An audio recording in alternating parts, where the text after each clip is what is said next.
जी 11.2 का तीसरा सवाल 3 सेंटीमीटर अर्ध व्यास का एक चक्कर खिंचो। इसके ਵਧਾਏ गए व्यास के केंद्र तो 7 सेंटीमीटर की दूरी पर स्थित दो बिंदु पी और क्यू लो। इन्होंने दोनों बिंदुओं तो चक्कर के स्पर्श रेखा खिंचो।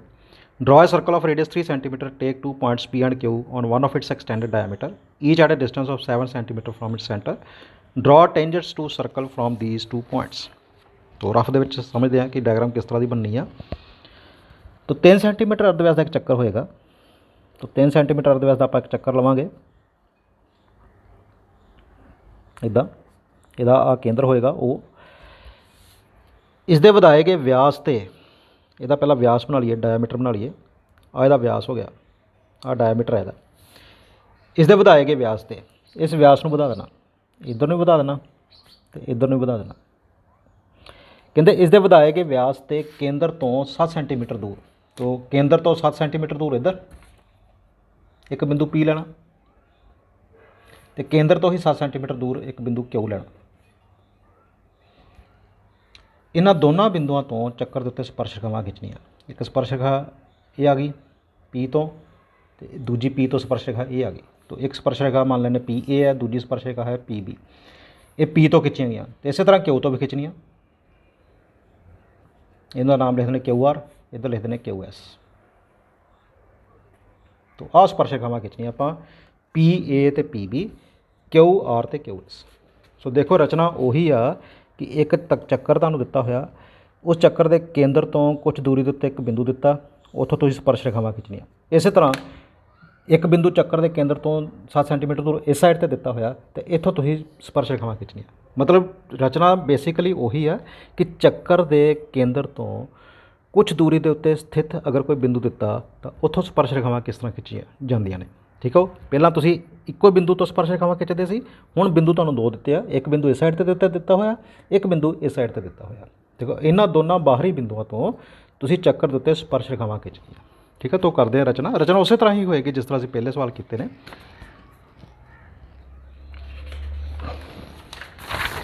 सो 3 सेंटीमीटर अर्ध व्यास का आप एक चक्कर खिंचते हैं। 3 सेंटीमीटर अर्ध व्यास का चक्कर खिंचिए तो स्केल के नाल ਆਪਾਂ 3 सेंटीमीटर की प्रकार खोल लेनी। तो 3 सेंटीमीटर प्रकार खोल के आप एक चक्कर खिंचते हैं।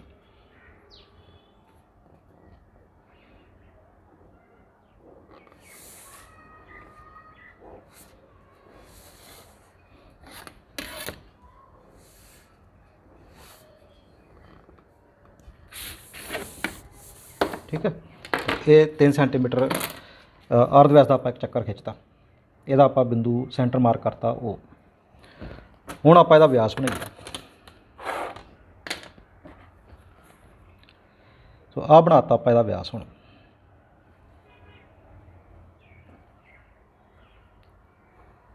आ हो गया ਇਹਦਾ व्यास।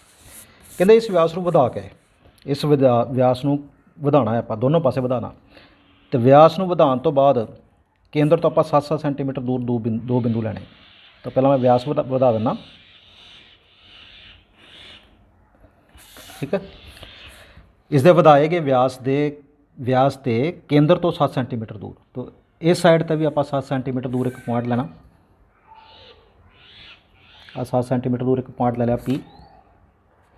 उस तरह इधर नूं भी इस साइड पर भी सेंटर तो आप 7 सेंटीमीटर दूर एक पॉइंट लेना क्यों। तो आ बाहरी बिंदु है, इत्थों चक्कर के उत्ते स्पर्श रेखावां खिंचनियां। इस बाहरी बिंदु तो चक्कर के उत्ते स्पर्श रेखावां खिंचनियां। ठीक है, तो किस तरह खिंचिया जांदियां। बाहरी बिंदु तो चक्कर के उत्ते स्पर्श रेखावां खिंचण दे लई तुसीं की करदे हो कि ओपी का समदभाजक कर दिओ।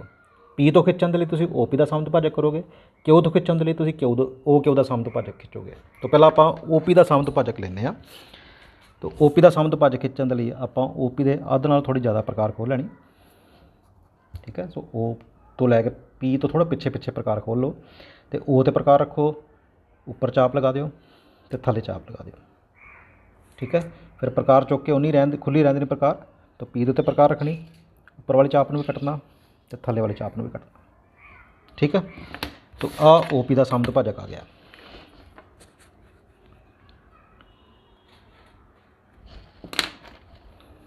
तो ये ओ पी का समदभाजक है, इसनों आप डॉटेड लाइन के नाल मिलाता। ये ओ पी का समदभाजक मान लो ओ पी नूं एम ते मिलता। इस तरह हुण आपां OQ ਦਾ ਸਮਦਭਾਜਕ खिंचना। सो ਉਹਦੇ ਲਈ भी ਉਹੀ ਕੰਮ करना कि OQ ਦੇ ਅੱਧ ਨਾਲੋਂ ज़्यादा प्रकार खोल ਲੈਣੀ, ਜਾਂ ਇਹ ਕਹਿ ਲਓ कि OQ ਤੋਂ थोड़ी छोटी प्रकार खोल लो। तो ਉਹਦੇ ਉੱਤੇ प्रकार रखो, एक चाप उपर लगा दो उत्ते रख के, तो उस तरह चाप थले लगा दो। फिर प्रकार उन्नी खुली रहन देनी कि उत्ते प्रकार रखनी, तो उपर वाली चाप को कटना, थले वाली चाप को कटना। ठीक है। सो ये हुण OQ ਦਾ ਸਮਦਭਾਜਕ आ जाना।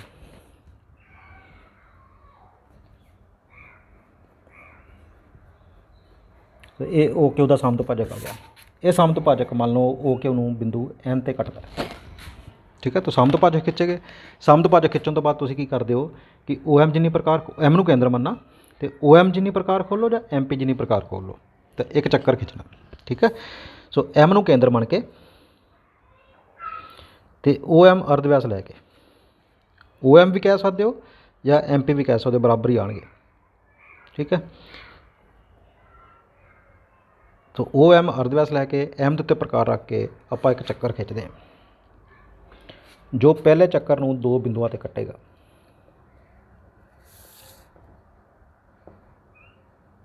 जिहड़ा चक्कर असीं पहला बनाया सी 3 सेंटीमीटर का, उहनूं ये चक्कर दो बिंदुओं ते कटदा पिया।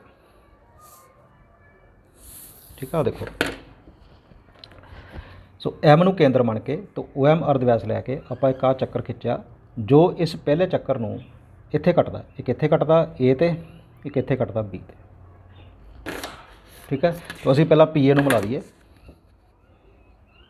तो एक स्पर्श रेखा P तो होगी PA, तो P तो दूजी स्पर्श रेखा होगी PB।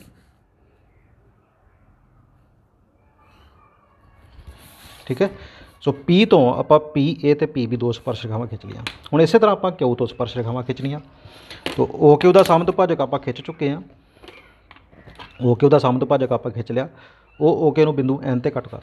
हुण तुसीं N ਨੂੰ केंद्र मनना, M ਦੇ ਉੱਤੇ प्रकार रखनी, तो ON जिन्नी प्रकार खोल लो, ON जिन्नी प्रकार खोल लो या NQ जिन्नी प्रकार खोल लो, सेम आएगा। ठीक है। तो N ਨੂੰ केंद्र मन के तो ON जिन्नी प्रकार खोल के आपां एक चक्कर होर खिंचदे। ये भी चक्कर भी पहले चक्कर नूं जिहड़ा कि 3 सेंटीमीटर का आपां बनाया सी, उस चक्कर नूं दो बिंदुओं ते कटेगा।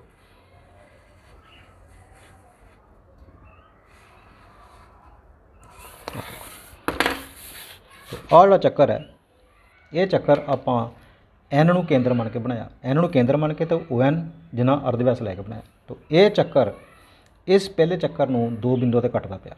एक इत्थे कटदा, इसदा नाम लिखता R, इत्थे कटदा, इसदा नाम लिखता S। ठीक है। तो QR नूं मिला दिओ ते QS नूं मिला दिओ।